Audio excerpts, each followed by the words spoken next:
Acá tenemos el esquema de los 19 pliegos normativos a la cual hacen referencia a lo que hoy en día se encuentran contenidos en nuestra normativa vigente, la norma 4. Por ejemplo, en el RIC 7 de instalaciones de equipo, hoy en día se encuentra contenido en el capítulo 12 y 13 de nuestra normativa. Por su lado, el pliego técnico número 8 se encuentra contenido en el pliego 14. Como objetivo, este pliego técnico tiene los requisitos, establecer los requisitos de seguridad que deban cumplir todas las instalaciones eléctricas de consumo del país al instalar estos equipos. El alcance y el campo de aplicación de este pliego técnico es en el ámbito que comprende tanto las instalaciones de consumo de baja tensión como de media tensión. Hace referencia principalmente a las normas técnicas IS que ustedes ven acá, que acá principalmente indican algunas que vamos a ver un poquito más adelante, referente a algunos motores, algunos condensadores. Principalmente son eso lo que ve estas normativas. Referente a la terminología, acá me gustaría hacer una pausa porque, bueno, como ustedes ya han visto más o menos, la metodología, o sea, la estructura de los pliegos en todas es la misma. El objetivo, el campo de aplicación, referencias normativas, terminología y posteriormente se ve lo que es en sí trata cada pliego técnico. Pero acá, la terminología es aplicable solamente al pliego técnico que la nombra, para que lo tengan presente. Principalmente este pliego técnico hace mención a la definición de accesible y accesible hacia bajada también para accesible hacia las canalizaciones y a los equipos. Accesorio, aislación, carga, también hace carga no lineal y lineal, circuito, equipos. Acá en equipos hace también diferenciación entre equipos a prueba de picadura, a prueba de agua, etc. De falla también hace diferenciación entre distintos tipos de falla, entre otras terminologías que describe también este pliego técnico. Por su parte, como conceptos generales tenemos básicamente lo mismo que hoy en día nos señala el 1201 de nuestra norma actual, que indica que como instalación se considera como instalación de fuerza a toda aquella instalación en que la energía eléctrica se use preferentemente para obtener energía mecánica y o para intervenir algún tipo de proceso productivo industrial. Las canalizaciones se tienen que hacer teniendo en consideración lo que indique el pliego técnico, perdón, número 4, obviamente teniendo en consideración tanto las características del ambiente como las propias de la instalación. Por su parte, los tableros o los centros de control de motores se tienen que construir e instalar de acuerdo a los requisitos que establece el pliego técnico número 2 de tableros eléctricos. Como exigencia para los equipos de fuerza establece, que está contenido en el 1202 de nuestra norma actual, establece dos requisitos que son nuevos, que nos señala que los motores deben cumplir con las normas de seguridad y para esto deben cumplir con los protocolos que están definidos dentro de nuestra superintendencia. Y si no existiese algún protocolo, deben cumplir con lo establecido en la norma IS 634.1, la 634.5 y la 634.8. Por su parte, también el instalador responsable de la instalación deberá entregar al usuario la información que le sea aplicable de esta siguiente lista, que es una lista más o menos de 20 características que principalmente son las propias que trae cada motor o máquina. Por ejemplo, corriente de arranque, número de serie de la máquina, año de fabricación, las temperaturas ambiente visibles, la masa total que pesa el equipo, el torque, etc. Y también tienen que indicar cuál sea aplicable de estas que siguen. Por ejemplo, la clase de régimen nominal de tensión, si es un intervalo de tensión A y B, debe determinar, etc.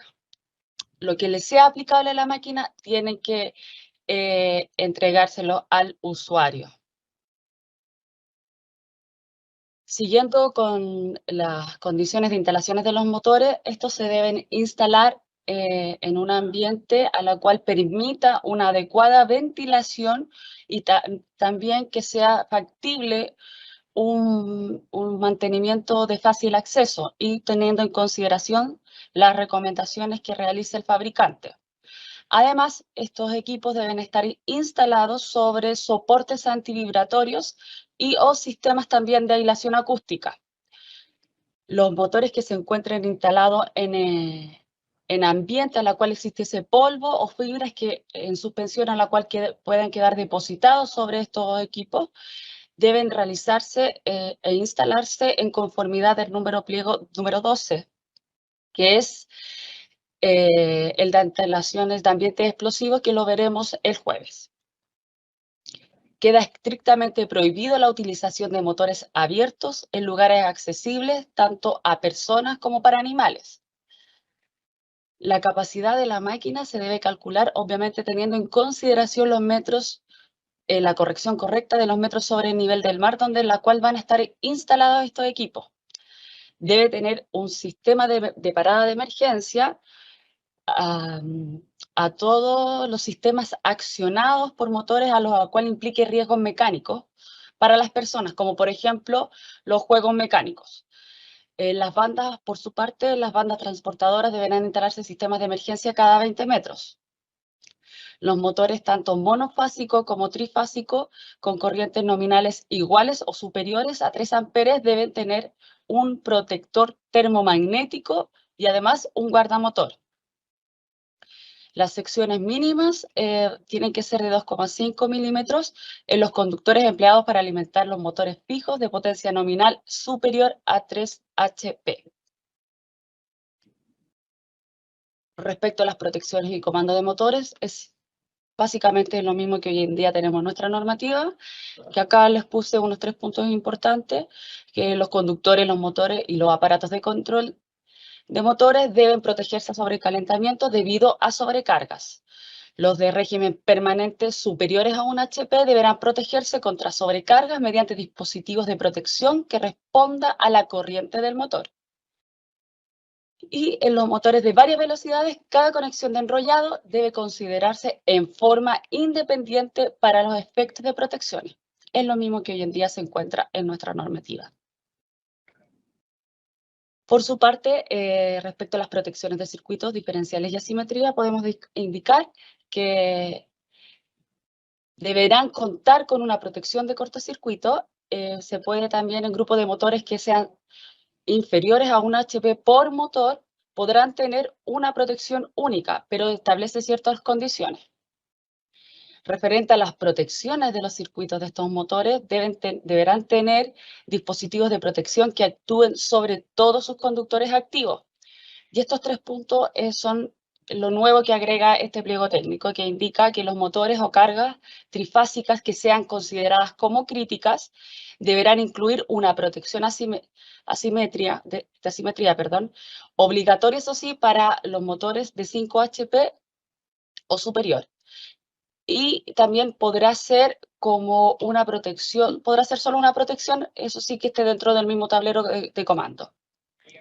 Estos deberán contar con un protector diferencial sí o sí.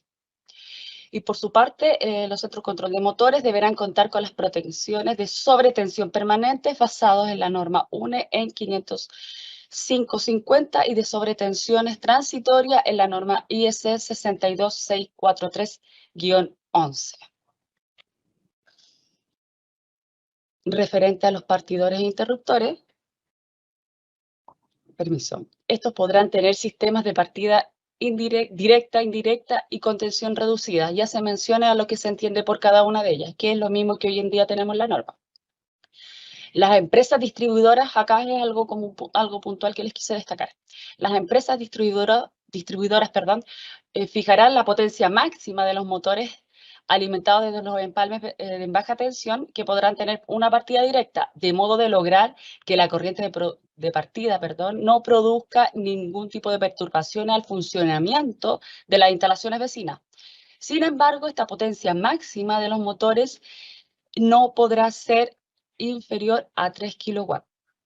Por su parte, las instalaciones que están conectadas a los empalmes media tensión y que cuentan con motores cuya potencia sea superior a 3 kilowatts, el instalador que está a cargo del proyecto se tendrá, con común acuerdo, se tendrá que poner en conocimiento, perdón, con la empresa distribuidora para determinar la potencia máxima del motor que pueda ser en partida directa y que la función y la capacidad nominal y otras características del transporte que las alimente y que obviamente no interfieran en el funcionamiento de las instalaciones vecinas. Acá, referente a estos últimos dos puntos, agrega la norma que si no llegan a acuerdo, puede venir acá el instalador puede venir a hacer un reclamo a la superintendencia y ampararse en el artículo 3 de la ley 18.410 de la superintendencia. ¿Ya? Acá también todo circuito deberá tener un interruptor que desconecte tanto al motor como a su partidor. Acá ya entramos en lo que es un punto totalmente nuevo que incluye nuestra normativa, que hace referencia a la instalación de los condensadores. Principalmente esto indica que todo condensador deberá contar con su placa característica típica, que es la que indica el año de fabricación, si tiene o no tiene líquido, y si no es o no es inflamable, la frecuencia, las tensiones nominales, etc. Además, estos condensadores deben ser instalados solamente para que sean accesibles a las personas autorizadas. Las carcasas que sean metálicas de estos condensadores deberán estar aterrizadas a tierra y deberán ser conectadas al sistema eléctrico a través de resistencias de inserción. Por su parte, los condensadores hasta 1000 volt nominal también establece requisitos que indica que tendrán medios tanto para la descarga, de la energía almacenada. La tensión residual será reducida a 75 volt nominal a menos dentro de 3 minutos o a 50 a menos de los primeros 5 minutos a partir de su desconexión de la fuente de alimentación. Se desconecta de la alimentación dentro de los primeros 3 minutos a 50 volt y de los 5 minutos, perdón, de 75 volt y dentro de los 5 minutos 50 volt. Y la tensión residual no debe presentar ningún tipo de riesgo para el contacto directo con las personas, por ende tiene que haber algún tipo de señalética que indique esto. No se va a permitir utilizar ningún tipo manual para conectar y desconectar al circuito de descarga de dichos condensadores. Los conductores de estos condensadores no serán menor a 135% de la corriente nominal del condensador. En cada conductor activo de estos condensadores, de los bancos de condensadores, se debe instalar un medio de desconexión, como les indicaba, que debe cumplir con los siguientes requisitos. Dicho medio de desconexión tiene que abrir simultáneamente todos los conductores activos. Se permitirá que este medio de desconexión desconecte al condensador de la línea como una maniobra normal. Y la capacidad nominal del medio de desconexión no será menor al 135% de la corriente nominal del condensador. Por su parte, también establece ciertos tipos de cómo se deben instalar los condensadores superiores también a 1000 volt nominal. Para operar este tipo de condensadores, pueden ser accionados en grupo que cumplan los siguientes requisitos. Deben soportar continuamente el 135% de la corriente nominal de la instalación del condensador. Debe interrumpir la corriente tanto de carga máxima, continua del condensador, del banco condensador o de la instalación de los condensadores que sean desconectados como unidad. El soporte debe soportar la máxima corriente de arranque y también soportar las corrientes producidas por fallas de los condensadores en el lado del desconectador. Referente a las protecciones de sobrecorriente, se deben instalar un medio para detectar e interrumpir cualquier falla. Esto puede ser tanto individual como en grupos. Los condensadores que no lleven indicación de temperatura máxima admisible en su placa característica no van a poder ser no puedan ser instalados en ambientes que sean de 50 grados Celsius o superior. y para la utilización de estos condensadores en lugares que estén sobre los 2.000 metros sobre nivel del mar, se tendrá que tener en consideración las recomendaciones que indique el fabricante o, en su ausencia de estas, deberán cumplir con lo indicado en la norma IS 60831-1. Eso era por su parte los condensadores. Ahora nos vamos a lo que es la instalación de equipos de climatización. Hoy en día, contenido en el 1301 de la norma 4, que aquí en la norma dice equipos de calefacción, si es que no me equivoco. Bueno, estos equipos, la instalación sirve obviamente para que la energía eléctrica se use para variar la temperatura ambiental en el recinto. Los circuitos de estos equipos deberán estar separados de otros consumos. Eso sí, las máquinas que necesiten elementos calefactores, acá que la clasificación entre como fuerza, el motor puede indicar como fuerza, pueden conectarse a los circuitos de fuerza. ¿Ya? Acá agrega 2 puntos nuevos que nos señala principalmente que los equipos deberán protegerse de acuerdo a las condiciones particulares a las que estén expuestos. Y por su parte, la instalación se debe hacer respetando las distancias mínimas entre los equipos y los materiales combustibles adyacentes, según obviamente si existiese, tomando en consideración las recomendaciones tanto del fabricante como las que hace mención el pliego técnico 12 de ambiente explosivo. Posteriormente señala que tiene que existir una placa característica que esté visible, que eso hoy en día se encuentra contenido en nuestra normativa. Para equipos superiores a 1 kilowatt debe haber un interruptor incorporado que corte todas sus líneas activas, de lo contrario se debe conectar a un circuito a través de un tablero comando. Eso también sale hoy en día en nuestra norma.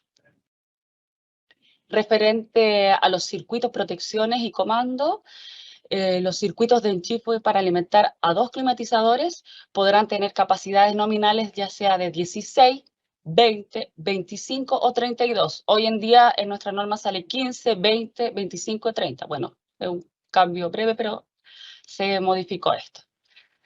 Para equipos superiores deberán alimentarse por un tablero de comando. La sección mínima de estos circuitos deberá ser de 2,5. Y por su parte, también estos circuitos deberán contener algunas de las medidas de protección contra contactos, contra tensiones peligrosas que vimos el día jueves con Felipe. Y acá agrega 2 puntos nuevos que señala que los dispositivos de interrupción controlados térmicamente y la combinación de termostatos e interruptores controlados manualmente podrán utilizarse simultáneamente tanto para controles y también para medios de desconexión, pero establece ciertas condiciones. Acá, muy importante, todos los circuitos deberán contar con protección tanto termomagnética como su protección diferencial. Y los circuitos se deben canalizar según la sección número 7 del pliego número 4.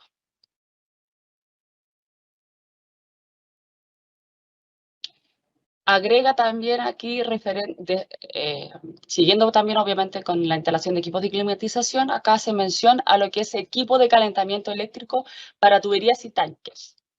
Ya se la bajada ya directamente como por tipo de elemento que les mostraré a continuación. Bueno, estos equipos deben estar aprobados como adecuados para su uso si están preparados tanto para el entorno físico, químico y térmico. Además, obviamente, se tiene que tomar en consideración las recomendaciones que indique el fabricante para su instalación. Deberán también estar instalados de modo que queden protegidos contra los daños físicos a los cuales pudiesen estar expuestos. Las superficies externas que funcionen a 60 grados o superior deben estar protegidas y separadas térmicamente, aisladas para proteger, obviamente, a las personas al contacto. Y también se deberán instalar avisos de señalética de precaución a intervalos frecuentes a lo largo de la tubería o el tanque. para evitar el contacto con la persona que pueda sufrir algún tipo de quemadura. Por su parte, el elemento de calentamiento por resistencia, estos serán sujetos a la superficie que se quiera calentar por medios que no sean obviamente aislantes térmicos. Cuando se instalen en tuberías flexibles, deben tener la capacidad de flexión compatible con la tubería. Referente a los cables de alimentación, eso sí, los cables fríos y los conductores terminales de los calefactores de los elementos de resistencia deben ser adecuados a la temperatura a la cual van a estar expuestos. Y también se va a permitir que los conductores no calefactores puedan estar cubiertos por un aislante térmico. Y finalmente, en tema de calentamiento por impedancia, las superficies externas accesibles a la tubería o el tanque pueden ser calentadas, estarán físicamente protegidas también, separadas o térmicamente aisladas. Todo sistema de calentamiento por impedancia para tuberías y tanques, a la cual funcione a más de 24 volts, pero no a más de 50, debe ser puesto a tierra en los puntos designados que establezcan. Los conductores que estén conectados al secundario del transformador tendrán una capacidad de al menos 100% de la carga total de dicho calentador. Por su parte, el calentamiento por inducción, las bobinas que operan a tensiones que son superiores a 24 volts deben estar protegidas dentro de las cubiertas no metálicas o metálicas con ranuras en sitios tanto aislados para proteger obviamente a las personas. Y referente a los caminos de parásitas, de estas deben ser conectadas equipotencialmente para evitar formación de arco. O sea, acá como resumen, podemos ver que prácticamente es lo mismo que hoy en día está contenido en nuestra normativa, hace salvedades importantes en relación al tema de seguridad.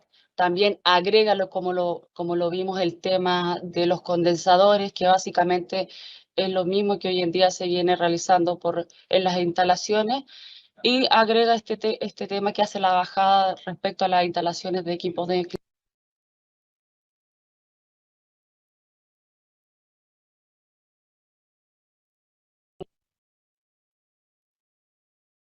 climatización. Eso es como resumen referente a